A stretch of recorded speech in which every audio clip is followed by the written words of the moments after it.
In the basement of the British Museum, silence envelops an immense collection of 130,000 clay tablets, each holding a story from 5,000 years ago. For those who can unravel the cuneiform script, these artifacts resemble a forensic record of a world once vibrant with life and conflict. What we have been conditioned to refer to as myths were, in fact, meticulously recorded accounts. The scribes, rather than weaving poetry, catalogued laws, accounts, and military affairs, creating a kind of black box for a civilization teetering on the brink of collapse. What if the gods didn't merely abandon Earth? What if, instead, they were forced to retreat due to a cataclysmic war that nearly extinguished humanity? Welcome to the Silent Century. Before humanity stood, the Igigi toiled in the shadows of the Anunnaki, serving as the labor force for millennia. Ancient texts depict them as the rank-and-file workers responsible for digging the Tigris and Euphrates, extracting the earth's riches, and laying the foundations of early cities. However, even divine beings have their limits. The Atrahasis tablets reveal that the Igigi reached their breaking point, igniting a rebellion marked by the burning of their tools and a mass strike surrounding the temple of Enlil, the supreme overseer of their toil. This uprising was not a religious protest but a labor mutiny that threatened the very structure of Anunnaki power. Faced with looming civil war between the gods and their workers, Enki, the chief scientist, proposed an audacious solution. Instead of trying to reconcile both sides, he suggested creating a replacement for the disgruntled labor force.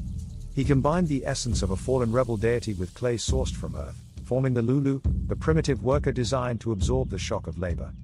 Intended to prevent further discord among the gods, this innovation deepened an existing divide.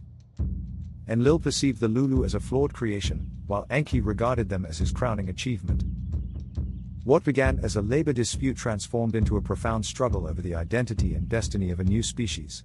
The conflict escalated, described in ancient texts as one fought with weapons of terror.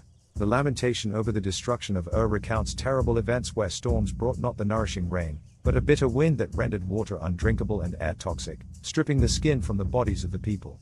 Archaeological evidence reveals layers of vitrified sand, indicating intense heat at these ancient sites.